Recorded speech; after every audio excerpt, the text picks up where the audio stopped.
이 시간 함께 읽어볼 하나님 말씀은 요한복음 1장 1절에서 13절의 말씀입니다.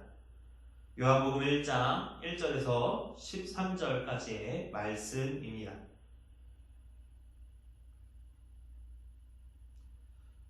저와 여러분이 함께 봉독하도록 하겠습니다.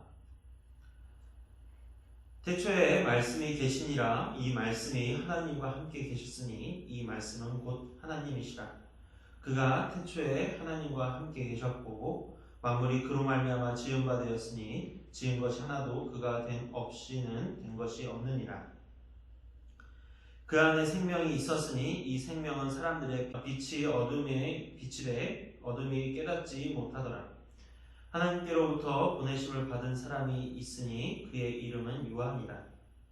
그가 증언하러 왔으니 곧 빛에 대하여 증언하고 모든 사람이 자기로 말미암아 믿게 하려 함이라. 그는 이 빛이 아니요 이 빛에 대하여 증언하러 온 자라.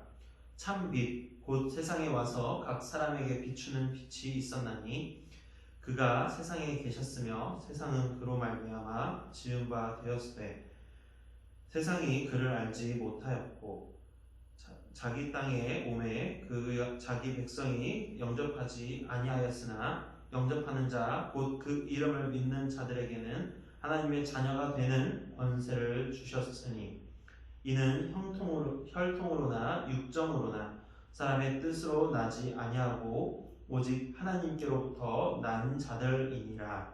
아멘. 이 시간 예수님은 누구실까? 라는 제목으로 함께 말씀을 나눠보도록 하겠습니다.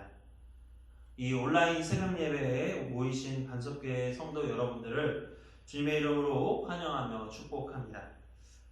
우리는 지난주에 죄에 대해서 무엇인지 이야기를 나눠보았었습니다. 죄는 분명히 우리를 죽음으로 이끄는 것이고 또한 다양하게 우리 삶 속에서 존재하며 우리의 의지로는 뗄래야 뗄 수 없는 것임을 이야기를 했습니다. 그래서 하나님께서 우리를 위해 이 땅 가운데 예수 그리스도를 보내신 것을 믿는 믿음으로 우리가 그 믿음을 바라보고 예수 그리스도를 붙잡고 살아야 한다는 것을 이야기를 했었죠. 오늘은 이제 예수님에 대해서 이야기를 좀 더 해보고자 합니다. 성경에는 예수님에 대한 설명이 정말로 많이 나와 있습니다.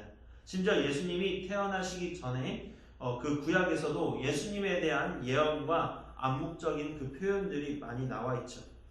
미가 5장 2절을 보면 예수님께서 태어나실 곳을 암시하며 동시에 예수님께서 태어나시는 곳이 작고 미천한 동네인 것을 또한 그분의 근본이 영원에 있음을 표현하면서 예수님의 신성에 대해서 말해주고 있습니다. 그것을 우리가 미가서 5장 2절을 함께 읽어보도록 하겠습니다. 베들레헴 에브라다야 너는 유다 족속 중에 작을지라도 이스라엘을 다스릴 자가 내게로 나올 것이라. 그의 근본은 창고에 영원에 있느니라. 아멘. 예수님의 신성에 대해서 이사야 7장 14절과 이사야 9장 6절에서도 이야기를 하고 있습니다. 같이 한 번 더 읽어보도록 하겠습니다. 이사야 7장 14절입니다. 그러므로 주께서 친히 징조를 너희에게 주실 것이라. 보라, 처녀가 잉타여 아들을 낳을 것이요 그의 이름을 임마누엘이라 하리라. 아멘. 또한 이사야 9장 6절입니다. 이는 한 아기가 우리에게 낳고 한 아들을 우리에게 주신 바 되었는데 그의 어깨에는 정사를 메었고 그의 이름은 기묘자라 모사라 전능하신 하나님이라 영존하시는 아버지라 평강의 왕이라 할 것임이라. 아멘.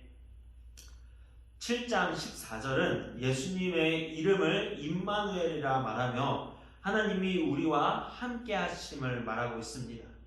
또한 9장 6절은 첫째로 예수님께서는 기묘자라 말하는데 그 뜻이 인간의 이성과 지혜, 상상과 어떤 것으로도 도저히 이해할 수 없는 그런 분임을 표현하고 있습니다. 그 다음에는 모사라고 얘기를 하는데 이것은 지략과 계책, 방법들에 뛰어난 사람을 표현하는 것인데 예수님을 바로 그런 분으로 표현한 것이죠. 즉 예수님의 뛰어나심과 전능하심을 말하며 확실히 예수님의 신성에 대한 표현을 담아두고 있는 것입니다. 뿐만 아니라 7장 14절에서 나온 처녀가 잉타하여 아들을 낳을 것이라는 것은 예수님의 인성, 즉 그분은 우리를 위하여 이 땅에 오신 거룩한 분이시지만 우리와 함께 하시려고 신의 모습으로 아닌 그 인간의 모습으로 오심을 말해주고 있습니다. 그리고 예수님의 섬기심과 고난에 대해서는 구약의 19군데에서 표현되고 있고 부활과 승천에 대해서는 시편 16편 10절과 118편 16절서부터 23절의 표현이 또 되고 있죠. 이처럼 정말로 구약의 많은 곳에서 예수님이 태어나시기도 전에 그분에 대해서 많은 이야기를 말하고 있습니다. 예수님이 어떤 분이신지, 그분께서 우리를 위해 어떤 일들을 하실 것이고 어떤 고난을 겪으실지 모든 것들을 말하고 있지요. 오늘 본문 또한 성경은 우리에게 예수님께서 어떤 분이신지를 확실히 말해주고 있습니다. 예수님께서는 이 세상이 창조되기 전부터 존재하신 분이시죠. 1절을 보면 처음에 즉 천지 창조가 시작되기 전부터 한 말씀이 계셨고 그 말씀은 하나님과 함께 계셨다고 말하고 있습니다. 여기서 사도 요한은 예수님을 말씀이란 이미지로 표현하고 있습니다. 이를 통해 예수님의 신성과 영원함에 대해 이야기하며 예수님이 곧 하나님이라는 사실을 확실히 말해줄 수 있는 것이죠. 그리고 예수님에 대한 표현을 말씀에 국한하기엔 예수님께서는 제한된 존재가 아니십니다. 그래서 4절에 생명이 있었고 그 생명이 사람들의 빛이라고 표현하는 것 또한 예수님을 의미하고 있는 것입니다. 태초에 아무것도 존재하지 않았을 때에 하나님께서는 존재하셨고 생명이신 하나님께서 이 모든 것에 생명을 불어넣으시고 사람들에게 항상 바라봐야 할 유일한 존재이신 빛이 되신 것이죠. 그리고 9절부터 그 빛이 각 사람에게 비추었다고 말하면서 10절에 그분이 세상에 계셨고 세상이 그로 말미암아 지음받았다고 성경은 고백하고 있습니다. 이는 3절의 내용과 같은 방식으로 예수님의 존재를 말하고 있는 것입니다. 그리고 똑같이 반복되고 있는 것 중에 하나가 5절에 빛이 어둠을 비추었지만 어둠이 그 비춤을 깨닫지 못했다고 하는 것과 9절과 10절에 각 사람에게 와서 비추는 빛에 대하여 말하고 있는 것입니다. 하지만 여기서도 사람들은 그분을 알지 못하였다고 말하고 있죠. 그리고 이어서 11절에 이 예수님께서 이 땅에 오셨을 때도 사람들이 예수님을 영접하지 않았다고 말하고 있었습니다.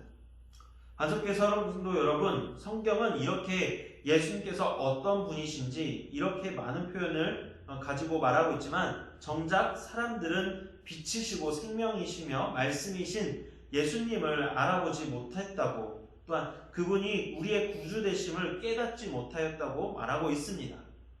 그런데 한번 생각해 보시기 바랍니다. 이것이 정말로 성경을 쓴 당시에 그 당시에서만의 이야기로 해당이 될 것인가요? 아니라는 것입니다.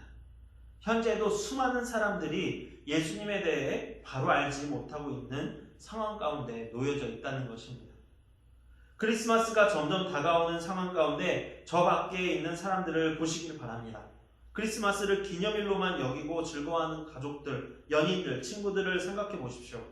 그들에게 산타의 이미지와 즐거운 휴일로 크리스마스, 즉 이 성탄절이 기억에 남겨져 있을까요? 아니면 정말로 그날이 하나님께서 우리를 위해 이 땅 가운데 보내신 귀한 예수 그리스도의 태어나신 날임을 기억하고 있는 것일까요? 우리는 우리를 위해 이 땅에 오신 정말로 빛으로 오신 우리의 구주를 한번 정말로 제대로 생각해 보길 바랍니다. 혹시 여러분들의 크리스마스 가운데는 예수 그리스도가, 우리를 위해 이 땅 가운데 오신 예수 그리스도가 빠져있지는 않던가요? 한번 정말 진지하게 다시 한번 고민해 보시길 바랍니다. 우리는 분명히 성탄절이 아니더라 할지라도 예수님이 어떤 분이신지 기억하고 있어야 하는 하나님의 백성이자 그분의 자녀임을 우리가 명심하길 바랍니다. 우리가 어떻게 하나님의 백성이 될 수 있는지 제대로 명심하고 있다면 어떻게 우리의 빛이시오 구원자 되신 예수님을 잊을 수 있겠습니까? 또한 본문의 3절과 10절의 말씀에서 이야기하고 있듯이 만물 즉 세상이 그분으로 말미암아 지음받았음을 성경에서는 확실하게 얘기를 하고 있습니다. 고로 우리는 그분의 것이며 하나님의 은혜로 지음받은 존재로서 우리는 매일 예수님을 기억하며 그 은혜와 사랑을 매일마다 감사하고 살아야 하는 것입니다.